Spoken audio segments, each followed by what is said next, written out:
Good morning, y'all, from SeaWorld Orlando. Today I'm here for something very special. Today SeaWorld is doing a hard hat tour of their new 2025 attraction coming here in spring. I'm here in partnership with Seas Park Pass, which is a group that runs both the pass holder pages for both SeaWorld Orlando and Busch Gardens Tampa. SeaWorld Orlando has about 55,000 members and Busch Gardens has about 38,000 members. I will link in the description below the link to both those pages if you're interested in checking them out. So with that being said, we're gonna head in, we're gonna check in, and we're gonna get a day started here at SeaWorld Orlando. We got our hard hat on, we got our vest, we're ready to go. It's a nice chilly morning though, so we're just waiting maybe about 30 more minutes and then it's time for the show. So what we're gonna do, each of you have a wristband on. There's red and pink. We're gonna divide you guys into two groups and we're gonna have two simultaneous tours happening at the same time. Ready for the ultimate adventure. You're about to step into the construction site of the world's first fully immersive Arctic motion theater. Step into a future of exploration and prepare for an experience unlike anything the world has ever seen. This revolutionary attraction is set to redefine adventure, unlocking the secrets of the Arctic like never before. Powered by the energy of the ocean, this groundbreaking vehicle seamlessly transitions between air and water, giving you the freedom to soar above icy landscapes and plunge into the hidden depths of the sea. From breathtaking aerial views to thrilling underwater discoveries, this is your chance to witness the planet's most remote and mysterious regions in a way that will leave you awestruck. Are you ready to take the leap? The future of exploration starts now.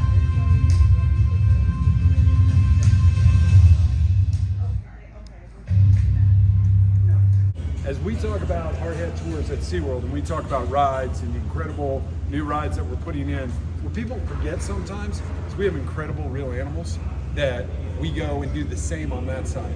So while that entire project's going on over there, we have our pools down in here, and the entire project's going on to, one, refresh it, to bring it back up to speed in certain spots where we found over time that we want to go do it, and two, to open up a little bit more and allow it. You say you're going to do a new ride that ties back to an existing animal exhibit. I think we've proven and shown really well here at SeaWorld that we're taking this elevation of, I want to have a ride, I want to have families, and I want to have real animals, and how we intertwine that, I think we do better than anybody else in the world. We have teams working around the clock on the construction side, but to do that, our zoological teams are working around the clock to ensure that everything for the animals meets the standards and make sure that they don't feel a blip in what we're doing. So you say, how do you drop a pool out? Well, we take about 500,000 gallons of water out of here and we put it into basins that we have in the back and we circulate and hold it. You say, well, where'd your whales go? Well, it's real simple. You walk past them, they're in the back. What we have are water tights. We just hold our water between, and then we bring in companies to work round the clock to get this done really fast. Most people have never seen one of our pools down like this. It's something that people don't get to see too often. They also don't get to see all the work that goes into it. It's not just go in there and, hey, you're gonna put a little color on the rocks. We're actually taking rock out. We've done some new concrete, put some new rocks in, opened up some things that we think can make it more intriguing for our animals, a couple play things that'll be able for them to play with. So that's what today's about on this side. So right now we are in Wild Arctic. This is where they have the belugas and like the walruses and all that. Right now they are completely refurbing the habitat because they want to make it fresh for guests. It's been here for about 25 years, so they're gonna go in and completely redo it, make it brand new for the belugas and everything. They said that they're storing them in the back with the water. So everything that they have in here is still here, just not in this view, which is really cool. When the new flying theater opens, of course this will be back open and you'll be able to see your beluga friends once again here at SeaWorld Orlando. It's amazing. Super excited to welcome everyone here to our new attraction at SeaWorld Orlando. Right now, where we're standing, will be the main queue for the ride. Over to the left is where our quick queue guests will enter.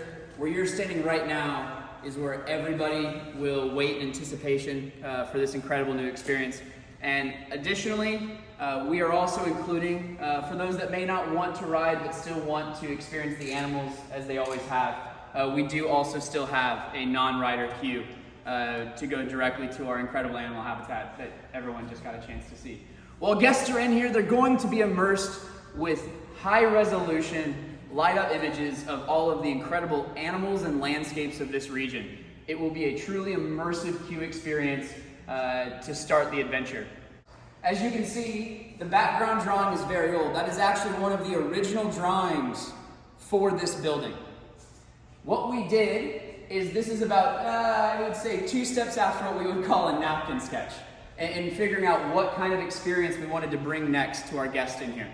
After we decided this is what we wanted to do, we moved on and created our model. So this is the model of the ride. This is what everything was based off of. This is a very early model, but this is where we will walk through today. As guests move into the ride, it is a 2-level ride system. The bottom is fully accessible, and the top, you will go upstairs to experience the ride at a higher altitude. There are actually 2 sides of the gondola. This is what truly makes this ride one of a kind. As guests are experiencing the ride, in the theater, another group of guests is loading and unloading on the ride. It is a 4.5-minute experience, which we are very excited about, because the wait will be worth it. Because once you go in, you will forget everything you knew about the Arctic and truly be immersed in this environment. There are 15 seats per level and 2 levels, and as you can see here, it looks like we copied and pasted side by side, and that's because we did. When building this ride, we are actually building 2 full theaters to support this. They will both have the exact same experience, but also, once again, will help as many guests as possible experience this throughout the day. Welcome to the pre-show room. So this is going to be the room where guests are introduced and be made to be very excited to jump into the adventure. We will amp it up, get them excited, and also do one of the most fun parts, the safety briefing for the ride. And once they are fully ready, fully understanding, and fully excited, we will move them into the loading area. So you can follow me through. Using the mock aerific ride system. We are very excited, as I said earlier, to be working with our friends over at Mock Rides. This unique ride system has an incredible range of dynamic motion unlike any other. Because not only are we showing you the Arctic, but we're taking you there.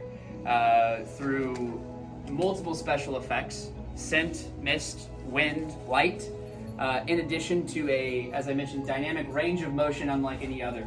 As you see, there's a giant black wall behind you. That is the barrier between the main ride theater and the loading bay, so that the experience doesn't get spoiled for those loading and unloading.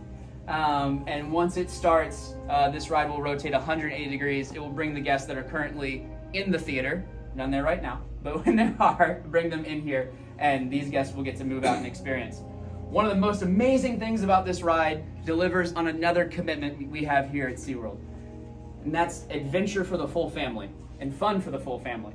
With a 39-inch rider height on this vehicle, it will be one of the most inclusive rides at this park, continuing after our ride last year of Penguin Trek at a 42-inch rider height. Another exciting thing about this tour that we have set up for you all is that we're actually going to let everyone, if you would like, feel how comfortable it is to sit in this seat, take pictures, look around as much as you want. We can get you out, but it will take a bit at this point.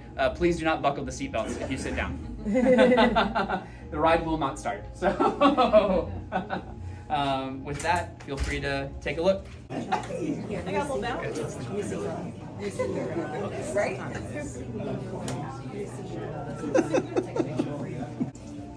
Scent, wind, sound, all of that is going to be part of this immersive experience.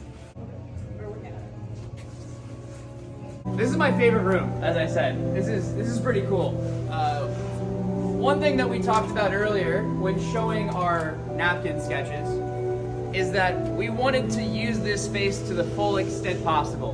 And as you can see, as you look left and right and to the ceiling, there are only mere inches between the edge of our equipment and the existing walls. We truly fit the largest experience possible inside of this building. The screen is 50 feet in diameter, which is a pretty amazing size. And as you can also see, one thing that we love is the gondolas are as close as possible to the screen. You are not, as I said, back away from the screen. You're not separated. You are in the screen. We are not showing you a film of the Arctic. We are taking you to the Arctic and immersing you in the Arctic. One thing that you're seeing right now is a slideshow of images. These aren't just any images of the Arctic. As I mentioned, this film is 4.5 minutes long, and we filmed it at 120 frames per second, meaning there are over 32,000 frames of footage in this film at the highest resolution possible. What you're seeing right now are 33 of those frames from the actual film.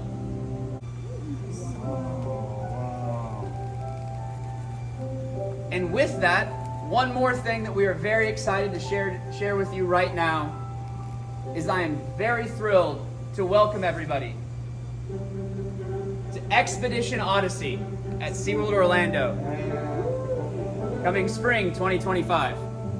Everything that guests will see during the ride experience is 100% real.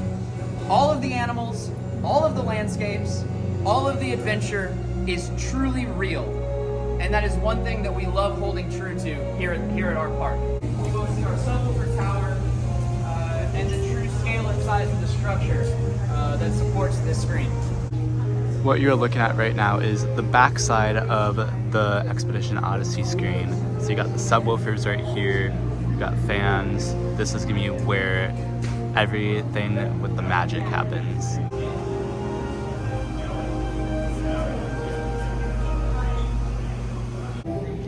This is an area where once the ride opens, guests will not be able to access it, but just seeing what it takes to put this here in the former Wild Arctic Theater, seeing all like the technology and everything that goes behind the scenes that's gonna make Expedition Odyssey become a reality is just absolutely insane, because you just like see just the mass scale of, you know, the speakers and everything, and it's huge. Like, this is a big deal, y'all. Well, now that the media event is done for the day, we still have a full day ahead of us. So why not go ride some coasters here at SeaWorld Orlando? I mean, of course, this is the best park in Orlando for coasters. So we're gonna go grab some food real quick because it's about noonish and it's definitely time for lunch. And after that, it's off to go ride Mako, Manta, and all the amazing coasters here at SeaWorld Orlando. Here's a look at the meal over here at Seafire Grill. I went with a crispy chicken sandwich, which is basically just chicken tenders on bread.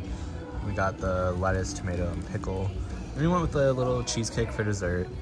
Of course, you can't forget the seasoned fries. Those are probably my favorite thing about the meal. And of course, Richard went with the chicken tender tower, which is chicken tenders, bacon, and cheese. It's loaded. Of course, when coming to SeaWorld, there's no other coaster that I'd rather ride than Mako. And of course, that is exactly where we are heading right now. We're now gonna try to get a ride on Kraken. Because the line for Mako was a little bit long, but Kraken doesn't seem to have that long of a wait. So let's try it.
You know, it's definitely spring break here in Orlando when the lines here at SeaWorld are not walk-ons, and it's a weekday.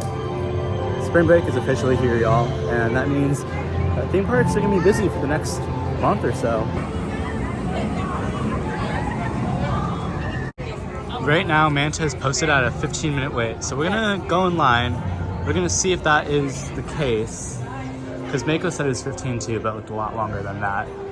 And then Kraken was 30 and we got on like 10 minutes. So we're gonna go check out the line, see if it's long or not. If it is, we'll probably just go see some animals. But if the line's not long, let's go get a ride on Manta.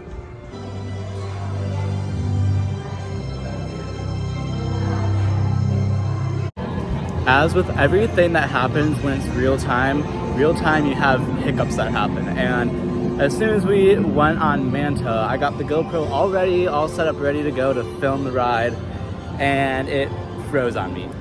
So we did get on Manta. I think we only waited like 10 minutes, so that wasn't too bad of a wait.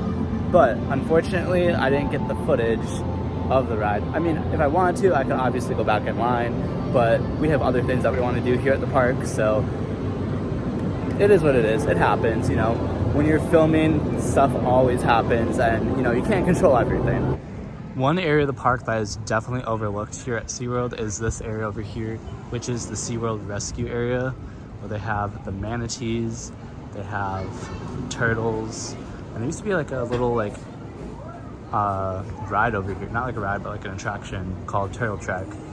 That is no longer here. They have more like a animal reef thing, but I'm gonna go check it out because, you know, SeaWorld is all about the animals here, so why not? It is also very peaceful back here because like a lot of people are here for, you know, like the rides or the shows. But when you come back here, it's just like a nice break from the crowds.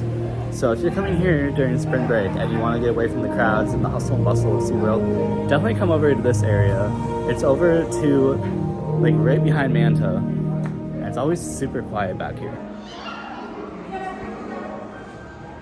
So this area that we're in right now used to be Turtle Trek, but as you can see, they have like little habitats where they're growing different coral reefs.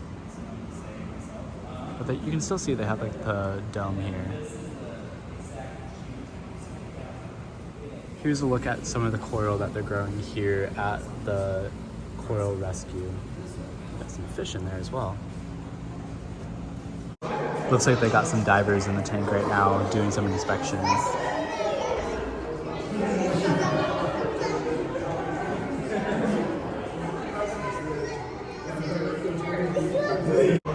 Looks like we got the manatees right over here.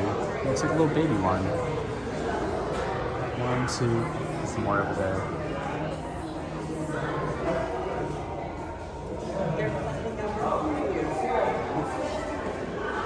Another fun place to see animals here is over here where like they have the dolphins.